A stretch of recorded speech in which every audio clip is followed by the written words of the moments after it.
Bonjour à tous, nous voilà de retour pour cette fois-ci parler d'un autre texte qui a un rapport avec notre chapitre Alter Ego. Ce texte, c'est celui de Cyrano de Bergerac, L'autre monde, à la page 184 de votre manuel. Je vais reprendre un petit peu le contexte global. Pour vous expliquer quel est le lien que je fais avec le texte de Montaigne et des essais que nous avons étudié précédemment. Le texte de Montaigne nous fait part finalement du grand choc et du grand bouleversement qu'a été la découverte des Amériques à la fin du XVe siècle et qui fait pleinement entrer le monde dans le XVIe siècle. Bouleversement des idées, puisque évidemment les textes antiques n'avaient jamais parlé de ce grand continent. Bouleversement parce que évidemment l'idée que la Terre est ronde, eh bien, devient de plus en plus dominante, ce qui n'est pas sans poser problème à l'Église. Et en fait, ce choc de la découverte des Amériques va entraîner en fait un bouleversement dans la conception du monde, mais dans le domaine spatial. C'est-à-dire que, évidemment, ici, ce que je veux pointer du doigt, c'est que ce choc de la découverte des Amériques, de la rotondité de la Terre, va avoir aussi pour choc, pour deuxième choc, de condamner le géocentrisme pour finalement mettre en place l'héliocentrisme. Ce qui ne va pas sans poser problème pour l'Église. Dès le XVIe siècle, Copernic avait rédigé des études scientifiques et avait conclu à l'héliocentrisme. Cet héliocentrisme ne va pas être utilisé contre Copernic de son vivant, mais par contre, il va être condamné en 1616, cet héliocentrisme, par l'Église. Et finalement, Galilée, qui va reprendre les travaux de Copernic, aura droit à un procès retentissant en 1633, où il sera contraint d'abjurer ses découvertes scientifiques sur le fait que la Terre tourne, la Terre bouge, la Terre n'est pas fixe, ce qui va à l'encontre de la pensée religieuse de l'époque. Quel rapport me direz-vous avec Cyrano de Bergerac et l'autre monde? Eh bien, figurez-vous que Cyrano de Bergerac, c'est bel et bien un auteur du XVIIe siècle, que nous connaissons surtout grâce à Edmond Rostand et à sa célèbre pièce de théâtre. Même s'il a un petit peu romancé la vie de Cyrano de Bergerac, il y a des points qui lui ont été inspirés de son œuvre L'autre monde, notamment le fait que Cyrano de Bergerac veuille aller dans la Lune. Mais si je me tiens maintenant, non pas au personnage d'Edmond Rostand, mais à l'auteur qui est Cyrano de Bergerac, voilà quelqu'un qui utilise en fait le voyage, le voyage donc qui permet de découvrir d'autres terres. Il va essayer d'utiliser cette même thématique du voyage pour non pas découvrir d'autres terres, mais d'autres mondes, c'est-à-dire, si vous préférez, il va élargir son point de vue et essayer de voir si on ne peut pas rencontrer d'autres habitants ailleurs que sur la Terre. Autrement dit, le véritable nom de l'autre monde, c'est Histoire comique des États et empires de la Lune, suivi de Histoire comique des États et empires du Soleil. que l'on a tendance à désigner comme ça sous le nom de l'autre monde parce que le titre est extrêmement long. Et cette œuvre est notre première œuvre de science-fiction française, puisque justement l'auteur essaye d'imaginer un voyage sur la Lune et considère que la Lune est une sorte d'autre terre, d'autre monde. C'est-à-dire que finalement, la découverte du nouveau monde devient chez lui la découverte d'un autre monde, mais simplement pas monde dans le sens de territoire terrestre, mais monde dans le sens de autre terre. Vous voyez qu'il y a un léger déplacement sémantique. Monde, cette fois-ci, n'est plus pris comme territoire, mais monde est vraiment pris comme sens de globe terrestre. Ce qui est très intéressant, c'est que Cyrano de Bergerac est reconnu pour son athéisme, et le gros problème, c'est que effectivement, il finira bien par être assassiné par un pot de fleurs tombé sur sa tête. C'est-à-dire que son œuvre ne va pas véritablement être publiée de son vivant. On pense qu'elle a été écrite autour des années 1635, ce qui correspond en fait à la période du procès de Galilée. Et ce qui est très intéressant, c'est de voir qu'en fait, dans cette œuvre de fiction, Cyrano de Bergerac prend position sur les grandes questions scientifiques de son temps. Et que c'est une manière pour lui d'être engagé. Et ce qui est très intéressant, c'est que Cyrano de Bergerac n'arrive pas tout de suite sur la Lune. Il essaye d'abord de procéder par étapes. Le premier épisode, d'ailleurs, est très intéressant à ce propos. C'est-à-dire que pour donner du réalisme à son voyage sur la Lune, il va en fait s'appuyer sur les données scientifiques de son temps, et d'une certaine façon, cela va contribuer à renforcer les théories de son époque, qui sont à cette époque-là, bien sûr, controversées par l'Église, et qui sont même interdites par l'Église. D'où ces problèmes qu'il va avoir avec les prêtres fréquemment. Qu'imagine-t-il? Eh bien voilà qu'un narrateur décide d'aller sur la Lune, et pour cela il décide de construire une sorte de ballon gonflable qui, grâce à l'air chaud, s'élèverait dans les airs, et à ce ballon il y accroche un panier. En fait, on a là, plus ou moins sommairement, la description d'une montgolfière. Alors, il faut savoir que Cyrano de Bergerac, je vous conseille vraiment de lire L'autre monde, notamment Histoire comique des États et Empire de la Lune, parce que vraiment, vous y avez en germe des inventions absolument géniales. Et qui seront reprises plus tard. Hein. C'est-à-dire que vous avez même l'invention dans ce livre du baladeur, vous avez l'invention de la caravane, vous avez tout un tas d'inventions. Donc ici, c'est une sorte de montgolfière qui nous est proposée. Il part de France, de Paris, et bien sûr, il décolle. Mais il ne va pas atterrir à l'endroit où il a décollé. Pourquoi? Parce que la Terre tourne. Et donc, il atterrit en Nouvelle-France, c'est-à-dire aux États-Unis et au Canada. Hein. C'est un territoire qu'on appelait à un moment donné l'Acadie. Donc, d'une certaine manière, son récit de science-fiction prend fait et cause pour Galilée, puisque la Terre tourne. Et bien quand il décolle avec sa montgolfière, il ne peut pas atterrir au même point, puisqu'entre-temps la Terre a tourné. Il arrive donc en Nouvelle-France. Et donc vous voyez qu'il y a un parallèle à faire entre la découverte du Nouveau Monde et puis la découverte de cet autre monde qui va suivre. Puisque le narrateur est conscient qu'il n'a pas réussi à s'élever assez haut pour sortir de l'abstraction, de la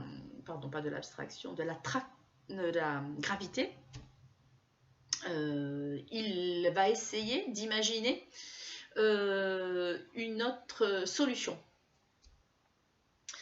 Et pour cela, il se dit que peut-être il devrait utiliser des petites fusées de feu d'artifice pour se propulser. Et il va en attacher tout autour de son panier. Mais il se dit que ce serait beaucoup plus intéressant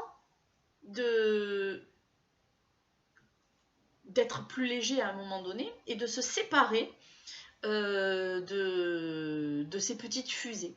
Et donc, d'une certaine manière, vous avez là aussi en germe le principe de la fusée et de la propulsion, puisque dans une fusée, évidemment, pour propulser, vous avez le réservoir qui à un moment donné est trop lourd et qui finit par se détacher. Et c'est en fait la même idée qu'a Cyrano de Bergerac, c'est-à-dire qu'il a une très bonne intuition à ce niveau-là. Quand il se propulse, cette fois-ci, évidemment, grâce aux fusées qu'il a mis tout autour de son panier, cela va fonctionner. Et il va quitter la Terre. Les fusées vont se détacher, plus ou moins accidentellement. Et il va continuer, évidemment, son voyage hors de l'atmosphère terrestre. À ce moment-là, il va atterrir au paradis. Et c'est un extrait que je vous donnerai à travailler un peu plus tard. Il va atterrir au paradis sur l'arbre de vie, mais il va finir par être chassé du paradis parce qu'il fait une plaisanterie. Il rencontre un des grands saints au paradis. Et ce saint commence à lui faire la morale en disant que Dieu a enfermé le serpent à l'intérieur de l'être humain. Et là, à ce moment-là, vous avez le narrateur qui veut essayer de faire un bon mot, une bonne blague, et il lui dit oui, oui, oui, oui. D'ailleurs, les intestins, ça forme un serpent, et il y a même un bout du serpent qui finit par sortir, et que quand il est près d'une femme, ce petit bout se redresse, et 9 mois après, la femme est grosse. Donc évidemment qu'il parle du sexe, et évidemment cette plaisanterie un peu grivoise, un peu salace, cette gauloiserie, dirons-nous, ne plaît pas du tout au saint, et il est chassé du paradis. Et en étant chassé du paradis, c'est ainsi qu'il arrive sur la Lune, qu'il voit comme un autre monde. Et ce qui est intéressant, c'est de voir que finalement, il va utiliser les récits de découverte des Amériques pour faire son récit de découverte de l'autre monde et des habitants de l'autre monde qu'on appelle les Sélénites. De Séléné, la Lune. Donc notre narrateur est arrivé sur la Lune. Je restais bien surpris de me voir tout seul au milieu d'un pays que je ne connaissais point. J'avais beau promener mes yeux et les jeter par la campagne, aucune créature ne s'offrait pour les consoler. Enfin, je résolus de marcher jusqu'à ce que la fortune me fit rencontrer la compagnie de quelques bêtes ou de la mort. Elle m'exauça, car au bout d'un demi-quart de lieue, je rencontrai 2 fort grands animaux, dont l'un s'arrêta devant moi, l'autre s'enfuit légèrement au gîte. Au moins, je le pensais ainsi à cause qu'à quelque temps de là, je le vis revenir, accompagné de plus de 700 ou 800 de même espèce qui m'environnèrent. Quand je les pus discerner de près, je connus qu'ils avaient la taille, la figure et le visage comme nous. Cette aventure me fit souvenir de ce que jadis j'avais ouï conter à ma nourrice des sirènes, des faunes et des satyres. De temps en temps, ils élevaient des huées si furieuses, causées sans doute par l'admiration de me voir, que je croyais quasi être devenu monstre. Une de ces bêtes hommes, m'ayant saisi par le col, de même que font les loups quand ils enlèvent une brebis, me jeta sur son dos et me mena dans leur ville. Je fus bien étonné lorsque je reconnus en effet que c'étaient des hommes, de n'en rencontrer pas un qui ne marchât à 4 pattes. Quand ce peuple me vit passer me voyant si petit, car la plupart d'entre eux ont 12 coudées de longueur, et mon corps soutenu sur 2 pieds seulement, ils ne purent croire que je fusse un homme, car ils tenaient, entre autres, que la nature ayant donné aux hommes comme aux bêtes 2 jambes et 2 bras, ils s'en devaient servir comme eux. Les grands me reçurent avec des admirations plus modérées que n'avait fait le peuple quand j'étais passé par les rues. Leur conclusion néanmoins fut semblable, à savoir que j'étais sans doute la femelle du petit animal de la reine. Mon guide me l'interprétait ainsi, et cependant lui-même n'entendait point cette énigme, et ne savait qui était ce petit animal de la reine. Mais nous en fûmes bientôt éclaircis, car le roi, quelque temps après, commanda qu'on l'emmenât.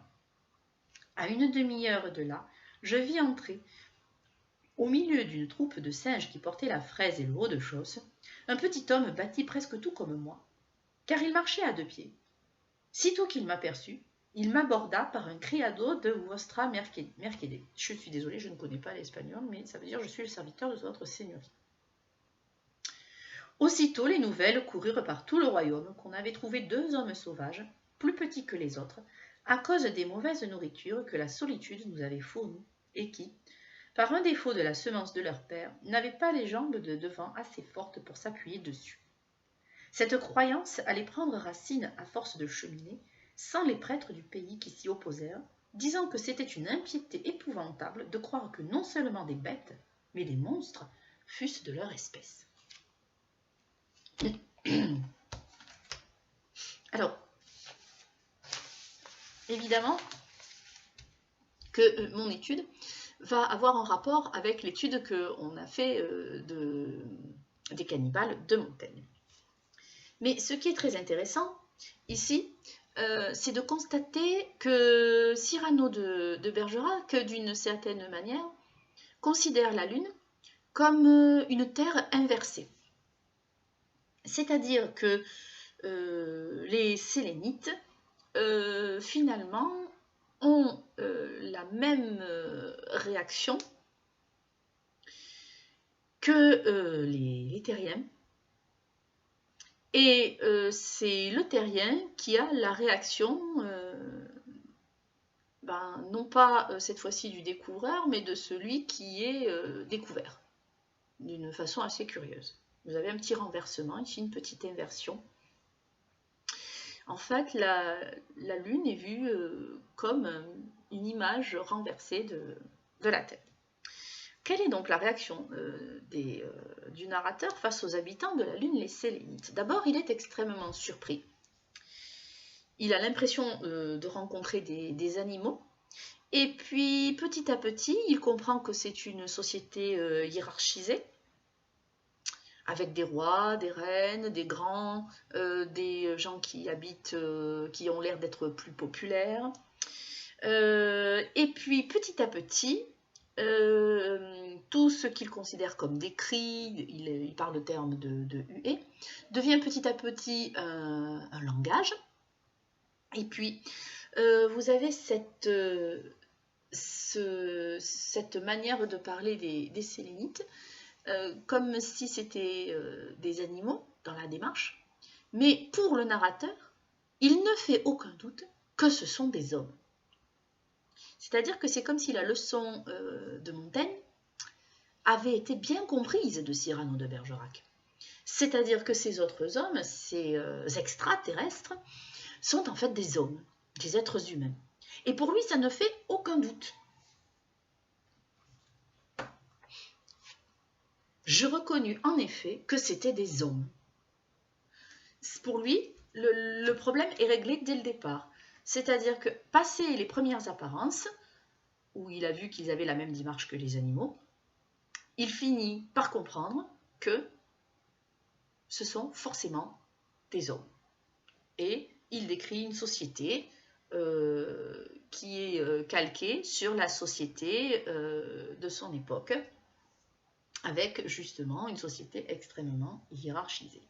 C'est-à-dire que ce sont des bêtes hommes. Il essaye de revenir à la leçon de Montaigne sur la nature humaine, et il fait même un curieux rapprochement en disant que ces animaux sont des hommes et que des hommes sont des animaux. Autrement dit, vous avez une réflexion des Sélénites qui est très intéressante, qui est que puisque les animaux marchent à 4 pattes et que nous aussi nous avons 4 pattes, nous devons aussi utiliser nos 4 pattes. Autrement dit, c'est un raisonnement parfaitement logique qui s'appuie sur la nature. Alors effectivement, c'est extrêmement subversif pour l'époque, puisque d'après les religions, l'homme n'est pas un animal. Donc c'est déjà, j'ai envie de dire, une première escarmouche lancée à la face des religieux. La deuxième escarmouche, qui était déjà bien longtemps annoncée, c'est justement le fait qu'il y ait d'autres mondes que celui de la Terre, puisque la religion considère qu'il n'y a qu'un seul monde, c'est celui de la Terre. Donc le fait de considérer qu'il y ait une pluralité des mondes, comme l'avait soutenu Giordano Bruno, et qui a été brûlé pour ça, par l'Église. Vous avez là l'affirmation du contraire, il y a une pluralité des mondes, et en plus de ça, ils nous ressemblent. Et en plus de ça, ils ont établi finalement un rapport entre l'animal et l'homme qui est sur un certain point ou un certain pied d'une certaine égalité.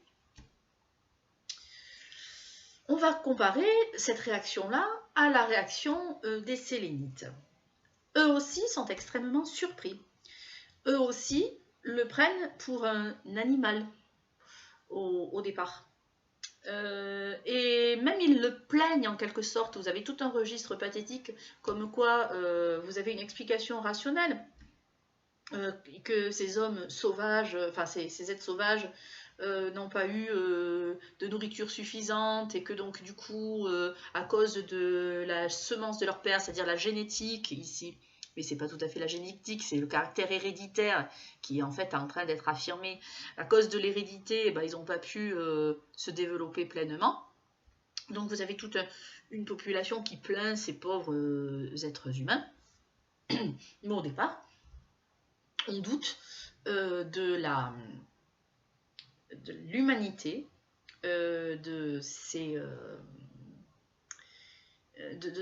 du narrateur, et on considère même qu'il est la femelle d'un autre individu. En fait, cet autre individu est aussi un terrien, c'est un Espagnol qui a dû lui aussi arriver sur la Lune, sans doute par d'autres moyens que l'on va découvrir par la suite de l'œuvre. Et ce sont des moyens très, très intéressants, je vous invite vraiment à aller lire ça. Finalement, on va même jusqu'à le prendre pour un oiseau, parce que vous avez des passages qui vous ont été enlevés.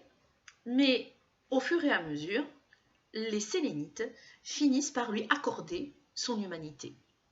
Et par dire que finalement, ce sont des hommes, même si ce sont des hommes sauvages.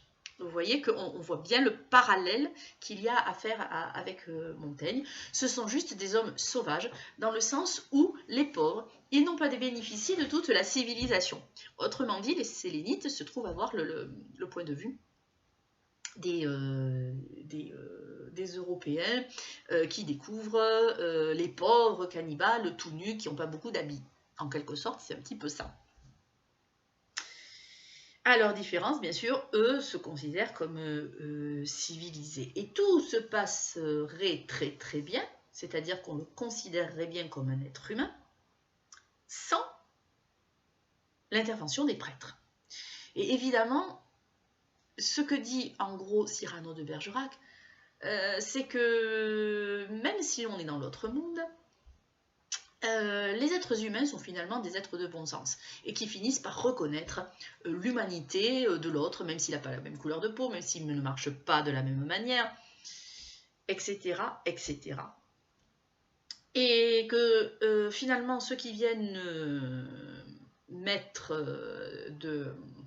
ceux qui viennent empêcher cette identification, ce sont les prêtres. Ces prêtres. Cette croyance allait prendre racine, autrement dit la croyance qu'il était un homme, à force de cheminer, sans les prêtres du pays qui s'y opposèrent, disant que c'était une impiété épouvantable de croire que non seulement des bêtes, mais des monstres fussent de leur espèce. Et donc évidemment, on voit que les plus étroits d'esprit, les plus empreints de préjugés, ce sont les théologiens, ce sont les prêtres. Donc on voit très bien ici que Cyrano de Bergerac est extrêmement engagé contre la religion, contre l'autorité religieuse. Rappelez-vous ce que nous avons fait sur l'autorité de la parole, contre l'autorité religieuse, contre l'autorité de leur parole, et que finalement la science-fiction qu'il propose ici essaye de déconstruire tous les préjugés construits par la religion chrétienne. Comment comprendre cette histoire de science-fiction? Est-ce que c'est juste du divertissement, de l'exotisme? Est-ce que c'est juste une parodie de récits de voyage comme on en trouve sur Terre? Eh bien, vous pensez bien que, au vu de tout ce que nous avons constaté, que cela va plus loin. D'une certaine manière, ici, le texte fait aussi référence à la fameuse controverse de Valladolid. C'est-à-dire que quand on a trouvé les Indiens d'Amérique, on s'est posé la question, est-ce que ce sont des hommes ou est-ce que ce sont de grands singes? Donc la question de l'animalité et la question de l'humanité s'est posée.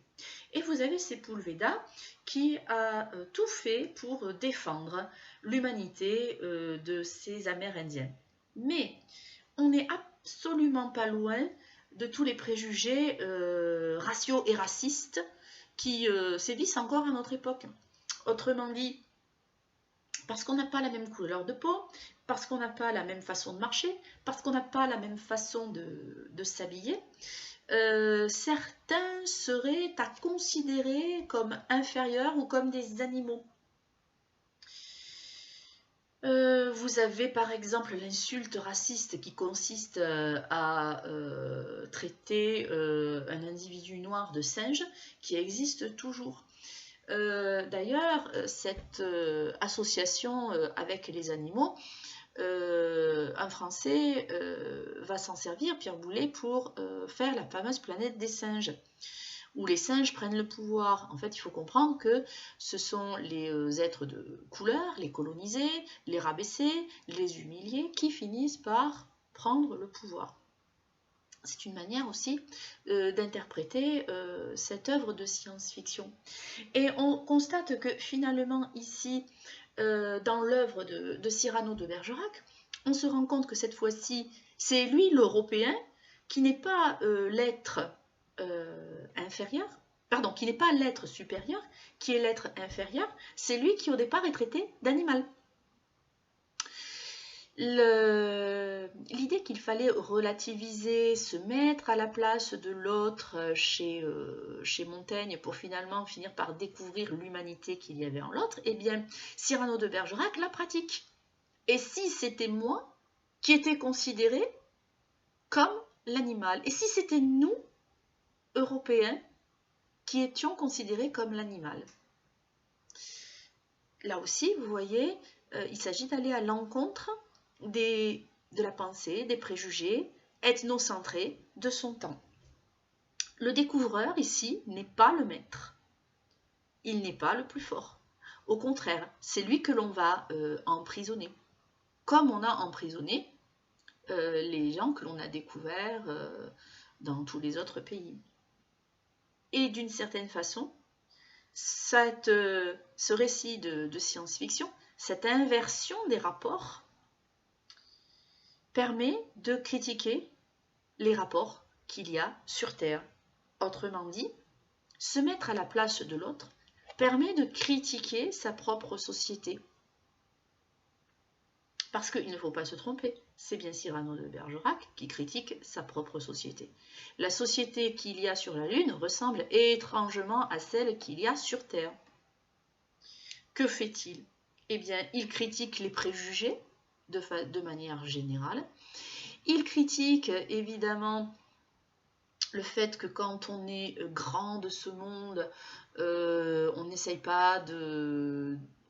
de paraître plus ou mieux que lorsqu'on est un simple mortel. Vous avez évidemment la critique des préjugés, puisque quoi qu'il advienne, que l'on soit sélénite ou que l'on soit européen, on finit par se demander si l'autre n'est pas un animal, mais on finit par découvrir que derrière l'animal, il y a en fait l'humanité. Et finalement, on se retrouve avec la même égalité que l'on avait chez Montaigne, hein, et du coup, va ressortir la critique des prêtres, qui est ici extrêmement virulente, et évidemment, il est extrêmement ironique, puisque en fait, il sait très bien qu'il est un homme, et qu'on va le considérer, qu'on va le déconsidérer, on va le considérer comme un animal. Et ce qui est très très très intéressant, c'est cette dernière phrase, disant que c'était une impiété épouvantable de croire que non seulement des bêtes, mais des monstres fussent de leur espèce. C'est-à-dire que on va même aller dans un grade encore plus inférieur. L'animal, il fait encore partie du monde, mais le monstre, il est immonde, il n'est plus dans le monde.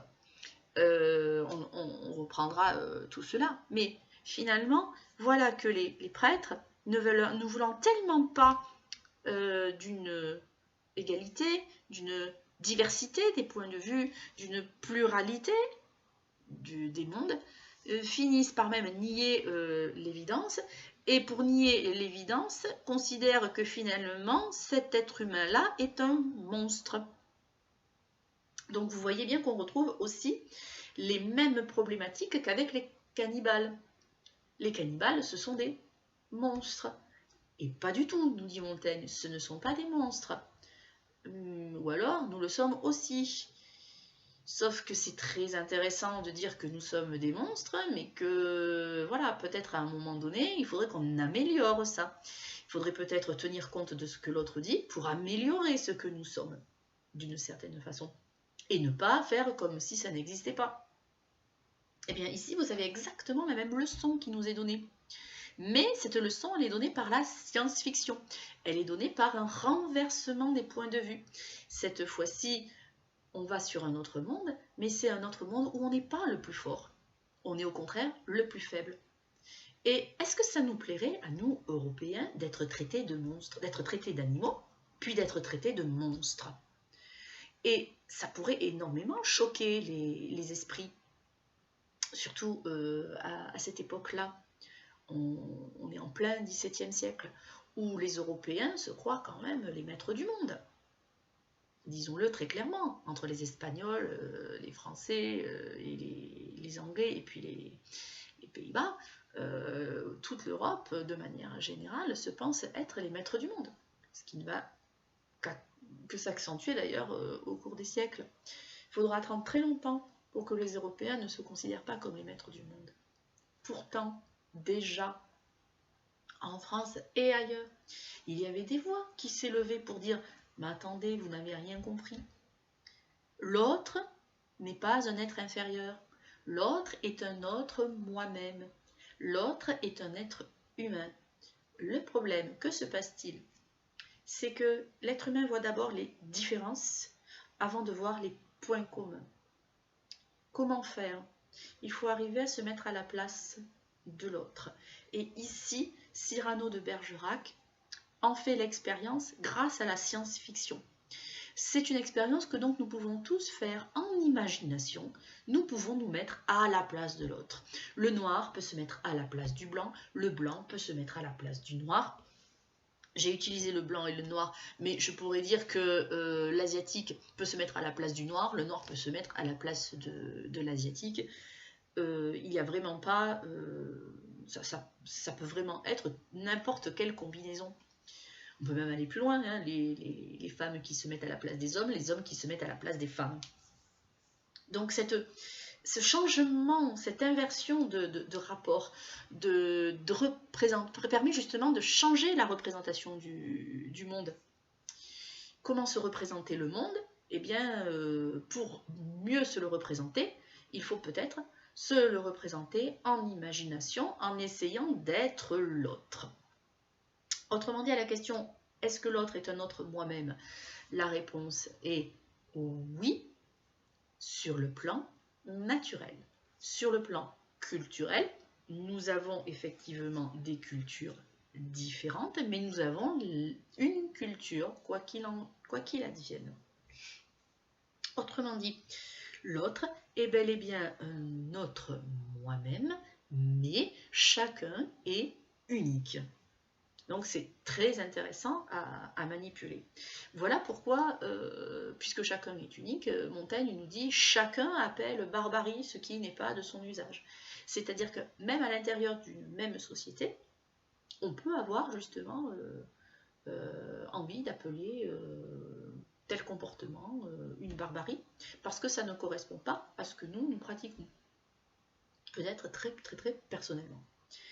Mais pour dépasser nos préjugés, pour dépasser notre point de vue égocentré, il faut se sélénocentrer, si vous préférez. C'est-à-dire qu'au lieu de passer du géocentrisme et de l'égocentrisme, il faut aller vers l'héliocentrisme ou le sélénocentrisme. Il faut déplacer le centre pour essayer d'observer en fait le monde sous un autre angle. Et c'est ce qui permet de voir un petit peu mieux les choses. Bien sûr, il faudrait être capable de multiplier les points de vue pour avoir une vision du monde la plus juste possible, pour avoir en fait une vision proche de la divinité. Donc, voilà pourquoi vous faites humanité, littérature, philosophie, c'est pour apprendre en fait à multiplier vos points de vue, à vous déplacer, à décentrer votre point de vue par rapport à vous-même pour essayer de mieux comprendre les choses. Donc c'est un travail de très longue haleine, mais c'est un travail qui permet d'arriver à une certaine tolérance et d'arriver à des valeurs universelles. Il nous restera à voir un texte concernant justement alter et ego, un texte de Rabelais que vous pouvez déjà lire à la page 66 et vous pouvez essayer de voir quel est le rapport, quel est le lien entre ce texte et les deux textes que nous venons d'étudier. Je vous remercie de votre attention. N'oubliez pas aussi de faire votre recherche sur l'utopie. À très bientôt. Au revoir.